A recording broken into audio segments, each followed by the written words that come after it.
Estamos no início de outra semana de negociação e José acompanha-nos na linha para conversar sobre potenciais motores de libra, yen e dólar. Continua a assistir.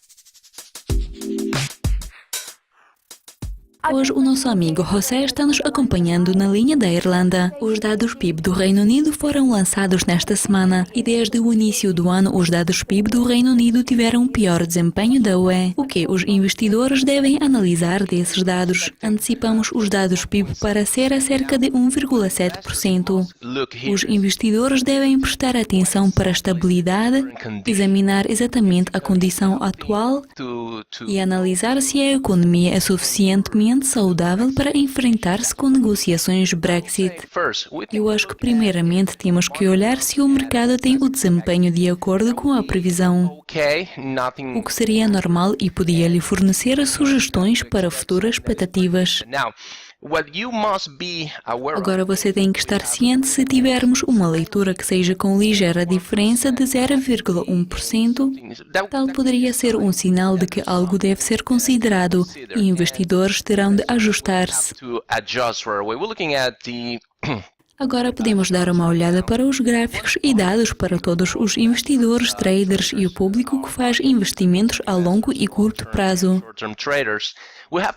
Temos que olhar para o gráfico semanal e podemos ver que existem evidências e aparece a média móvel de 50 dias que fornece o apoio no nível aproximadamente 1,26 até 1,2650, que é um suporte crítico que vimos na história de recuperação em 2017.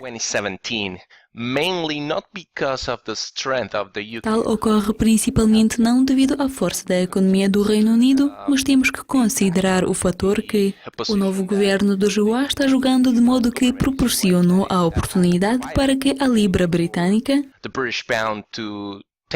arrancar e mover-se para cerca de 1,32 no ano até a data. Agora, o Banco Central do Japão espera que a inflação esteja em 1,1% no ano fiscal. Será que os índices de inflação realistas coincidem com as expectativas? Agora, se olharmos para o dólar americano contra ien japonês num gráfico semanal, podemos ver algumas coisas da perspectiva técnica que todos os investidores e comerciantes devem considerar. Primeiro, temos que analisar onde estamos exatamente na tendência de alta ou de baixa. Estamos negociando não apenas abaixo da média móvel de 50 dias, mas também estamos abaixo da média de 100 e 200 dias, que é algo cauteloso. Podemos afirmar que o valor 1,1 não é exatamente o valor padrão, quando se trata mais de banqueiros centrais que procuram atingir 2%, e em alguns casos 3%. Mas neste momento existe alto nível de incerteza, em que um tweet do Trump ou um par de testes da Coreia do Norte podem mudar as coisas. E agora os investidores estão experienciando esse boom das oportunidades crescentes em renda fixa. Agora, voltando ao Japão, você tem que considerar que isso pode ser uma reavaliação da sua economia. E 1,1 não é algo magnífico. Mas baseando naquilo que está acontecendo no mundo em termos da economia, eu acho que esse é um número decente. Caso se esse valor vai concretizar-se, provavelmente isso poderia causar uma apreciação do yen. Por exemplo, se olharmos para o par de moedas comum para os traders e investidores da base técnica, que é dólar do Joá contra ien japonês, podemos observar uma oportunidade de desvantagem para pelo menos outros 250 pips. Na terminologia básica, isso significa que ainda há mais espaço para maior queda. E eu posso afirmar que é uma oportunidade extremamente boa. Após analisando o agosto, esperamos que no setembro ou início de outubro veremos menos força no ambiente do ien japonês. E por último, vamos avançar para o dólar. Assim como não existem evidentes catalisadores que potencialmente poderiam causar um rally no dólar do Joá nesta semana, será que podemos ver mais uma semana de queda no dólar americano? A questão aqui é que estamos prontos para uma posição de sobrevenda. preocupada, Jessica. Especialmente se olharmos para os gráficos, o que nos mais interessa agora é o gráfico semanal. Falando apenas em fatores técnicos, podemos ver que esta linha verde aqui é a média móvel de 200 dias.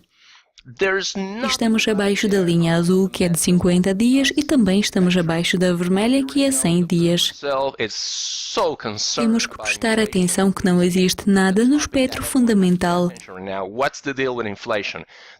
Temos conhecimento que o Fed está muito preocupado com a inflação, e esse é o tópico em que todos nós temos que prestar atenção.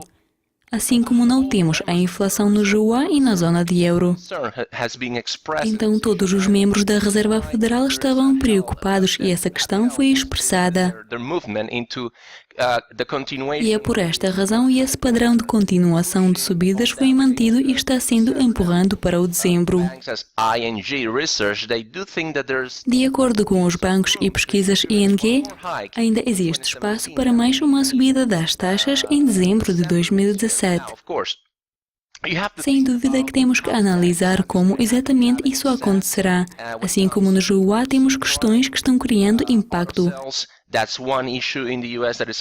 relacionadas com o crédito hipotecário de automóveis em excesso, bem como nova administração do JUA confusa. A falta de um novo pacote de estímulo de crescimento de impostos afetou a expectativa em 2017 de ter um índice de dólar forte. No gráfico semanal podemos observar que agora encontramos um apoio perto da média móvel de 200 dias e isso estava mantendo.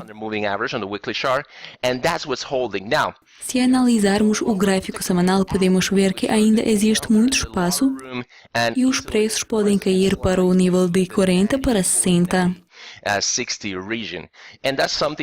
E isso é algo que não podemos negar.